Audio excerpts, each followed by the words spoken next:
Feline Vaccinations. Rabies is a zoonotic RNA virus. Zoonotic means that the disease is contagious to humans from animals. Rabies is spread from blood-to-blood contact, such as bites or contaminated wounds. It is also spread via aerosolation from bat feces. Rabies vaccine is required by federal law. Shepherd of the Hills Veterinary Clinic requires rabies vaccination to perform any surgical procedure due to high likelihood of coming into contact with the patient's blood. Shepherd of the Hills Veterinary Clinic also requires rabies vaccination for any patient that is fear, anxiety, stress level of yellow or red due to the bite risk of our staff. Any client who refuses rabies vaccination must sign an against medical advice form and must be made aware that at any point we can refuse care and service to their pet. There are 3 phases to rabies infection. The first phase is called prodromal phase, or the acute phase. This phase lasts about 2 to 10 days. The symptoms are nonspecific, such as fever, headache, fatigue, pain, itching, numbness, and there are subtle behavioral changes, such as anxiety, lethargy, or even being excessively stoic. The second phase to rabies infection is the neurologic phase, also known as the furious phase. This lasts a few days. Symptoms include severe neurologic symptoms such as furiousness. This is characterized by hyperactivity, aggression, agitation, and sensitivity to light and sound. Other symptoms can be excessive salivation, disorientation, and potentially hallucinations or hydrophobia, which is fear of water. The third phase to rabies infection is called the paralytic phase, or the dumb phase. This can last up to a month in duration. Symptoms are characterized by muscle weakness and paralysis that spreads throughout the entire body. It causes difficulty swallowing, leading to a buildup of saliva and eventually respiratory failure. This is the most common form of rabies in domesticated animals. Rabies is a very serious disease. Globally, it claims around 70,000 people's lives a year. In the entire recorded medical history, there have only ever been 14 survivors, and we do not know why. Those people survived despite medical intervention, not because of it. This is important to note because we cannot put our animals or ourselves or our clients at risk of contracting rabies. If we fail to protect our pets from rabies, then we are not doing our number one job, and that is safety. It is our job to protect the animal and the public and ourselves. This starts with the bare minimum of a rabies vaccination. Cats should receive their first rabies vaccination between 12 to 16 weeks of age. The first booster is good for 1 year. The second booster should be given around 1 year of age or a year after the first booster and is also good for 1 year. The third booster should be given around 2 years of age and it is valid for up to 3 years. If a client does not want to vaccinate their pet for rabies, we do have titers available. Titers are a measurement of the antibody protective levels in the body, and they can be used in lieu of vaccination. Titers are only available to pets who have already had 2 initial rabies boosters. If there are plenty of rabies antibodies in the body, then it is unnecessary to vaccinate the pet as they already have adequate immunity from the rabies virus. It is important to note that not all boarding facilities, grooming facilities, or other businesses will accept a titer as proof of rabies protection. It is up to the owner to be sure a rabies titer will suffice for their needs.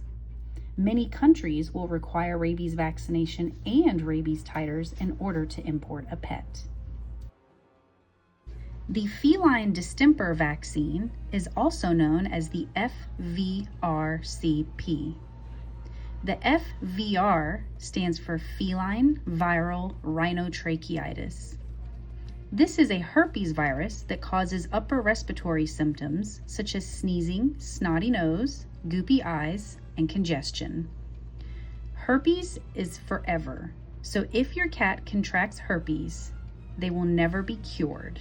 We can only hope for remission. This is why vaccination is very important. The C in the FVRCP stands for calicivirus. Calicivirus mimics feline herpes virus, but it can also cause ulcerations on the tongue and mouth. Panleukopenia is the P in the FVRCP vaccine. This is the cat version of parvovirus, but instead of causing vomiting and diarrhea, it causes fading kitten syndrome and acute death. Cats should receive their first feline distemper vaccine when they are weaned. The next booster should be given 2 to 4 weeks later. A booster is administered every 2 to 4 weeks until they are 15 to 16 weeks old. It is not the number of boosters that is important, but the age of the kitten. Long-lasting antibodies are produced in the body at around 15 weeks of age. So even if they have already received 3 feline distemper boosters, but they are not quite yet 15 or 16 weeks old, they will need additional boosters. The last booster will always be given around 15 to 16 weeks of age. After that, the vaccine is good for 1 year. When they are 1 year old, they should receive another 1-year booster. On their second birthday, they are eligible for a 3-year feline distemper booster. Titers are also available for this vaccine as well. Feline leukemia is a virus that attacks the cat's immune system and causes them to be immunocompromised. This results in the cats contracting random infections. This means that feline leukemia will look like any other disease or illness. Once a cat contracts leukemia, it is a lifelong infection, and most times it's a terminal disease at an early age. Leukemia is often called the friendly cat disease. That's because it's spread through social behaviors like grooming, cuddling, and sharing food and water dishes.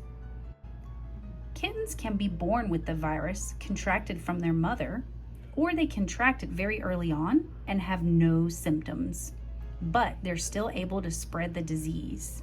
Unfortunately, feline leukemia is incurable, and in most cases, the cats do not live a full lifespan. They succumb to severe illness. This is why it's important to test your kitten for feline leukemia even if they are asymptomatic. There is an inexpensive and easy-to-use test that can be performed to detect feline leukemia or AIDS. It is important to test all kittens and/or cats because when contracted, it can be asymptomatic at first, but they will still spread the disease while showing no symptoms. It is recommended to test before administering any vaccines and before introducing the cat or kitten to new cats or kittens.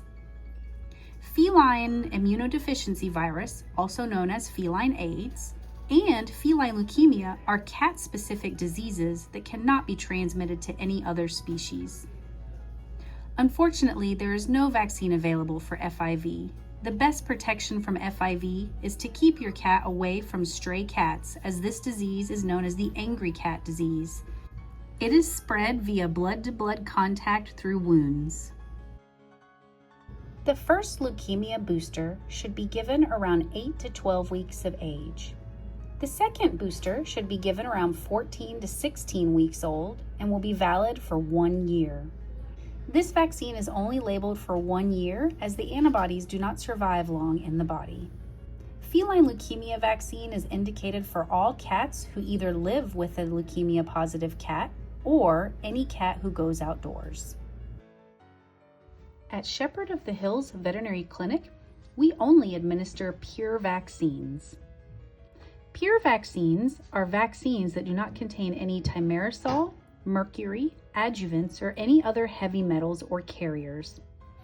Pure vaccines are safer, have reduced pain and side effects during injection, and significantly lower chances of causing vaccine-induced cancers. Safety is always our top priority at Shepherd of the Hills Veterinary Clinic. We will only use the safest vaccines available that will provide the highest level of protection for your pet. Rabies and distemper are considered core vaccines. All cats should receive these vaccines even if they are indoor only. This is not only because of the law, but because of the severity and incurable nature of the diseases should the cat become infected. Feline leukemia vaccine should be administered to all cats who either live with other leukemia-positive cats or any cat who goes outdoors.